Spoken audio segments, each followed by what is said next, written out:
আপনারা ছাত্র শিবিরকে ভয় দেখাবেন না। ইসলামী ছাত্র শিবিরকে ভয় দেখিয়ে কেউ এই বাংলাদেশে টিকতে পারে না। এবং জুলাই সনদের আইনি ভিত্তির সেটার বিরুদ্ধে বিভিন্ন ধরনের হাস্যরসাত্মক কথা বলছে। আমরা বলতে চাই আপনারা এই ধরনের ভুল করবেন না, যে ভুল খুনি হাসিনা এবং তার ঘোষণা করেছিল। আপনারা ছাত্র শিবিরকে ভয় দেখাবেন না।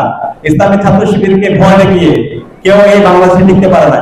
খুনি হাসিনা ইসলামী ছাত্র শিবিরকে দমন করার জন্য রাষ্ট্রযন্ত্রকে ব্যবহার করে যা করে সব করেছে। সর্বোচ্চ ইসলামী ছাত্র শিবিরকে নিষিদ্ধ করেছে, নিষিদ্ধ করে ইসলামী ছাত্র শিবির বাংলাদেশের মানুষের হৃদয়ের মধ্যে থেকে গেছে। আর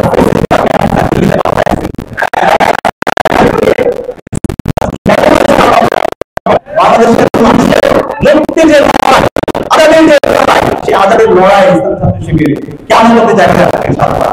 এবং এই সাথে আমি আপনাদেরকে আরো বলবো, ইসলামী ছাত্র শিবির যদি কোনো অন্যায় করে, কারো উপর জুলুম করে, তাহলে আপনারা সবাই প্রতিবাদ করবেন। আপনাদের সাথে আমরা আছি ইনশাআল্লাহ।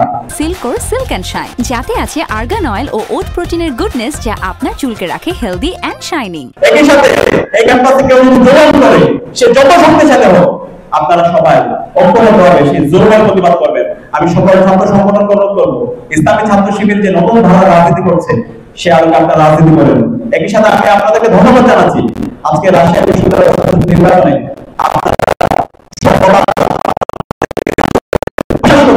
আপনারা যে যখন তাদেরকে নির্বাচিত করেছেন, একটি স্বপ্নের ক্যাম্পাস বিনির্মাণ করা, যে স্বপ্নের ক্যাম্পাসে আপনাদের পড়াশোনার পরিবেশ থাকবে, যে স্বপ্নের ক্যাম্পাসে আপনাদের আবাসন সম্পদ থাকবে না, খাদ্যের নিরাপত্তা থাকবে, স্বাস্থ্যের নিরাপত্তা থাকবে, নারীদের জন্য একটা নিরাপদ ক্যাম্পাস, সেই ধরনের ক্যাম্পাস ইনশাআল্লাহ বিনির্মাণ হবে। এবং সেই যাত্রায় আপনাদের সাথে আছে ইনশাআল্লাহ। আমি অনেক শুভকামনা করছি এবং আমি আবারও বলছি, বাংলাদেশের হতে চায়, কেউ যদি নব্য ফেসিস হতে চায়, আবার আবার ফিরিয়ে নিয়ে আসতে চাই, তাহলে আমাদেরকে জোড়াই ধরে আমরা রাস্তা নেমেছি।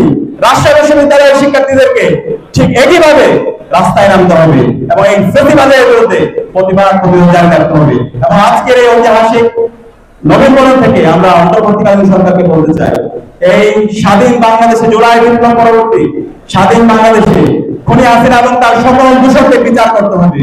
খুনি হাসিনাকে দেশে এনে তার ফাঁসি নিশ্চিত করতে হবে। এবং খুনি হাসিনার যত দূষণ বিশ্ববিদ্যালয়ে আছে, রাজশাহী বিশ্ববিদ্যালয়ে এখনো ফেসিবাদের দূষণরা আছে। বাংলাদেশের বিশ্ববিদ্যালয় বিচার বিভাগে, আইন বিভাগে এবং বিশ্ব সচিবালয়ে ফেসিবাদের দূষণরা বসে আছে। কিছু দূষণরা গর্ত থেকে একটু বের হওয়ার চেষ্টা করছে। ফেসিবাদের দূষণদেরকে যেখানে পাবেন তাদেরকে বাংলাদেশে খুনি হাসিনা রাজনীতি করার কোনো অধিকার নাই। আওয়ামী লীগের রাজনৈতিক দল না, এরা তো সন্ত্রাসী গোষ্ঠী, এরা দেশের স্বাধীনতার সর্বমুক্তের জন্য বাংলাদেশের রাজনীতি করতে, বাংলাদেশ করতে যারা আছে তারা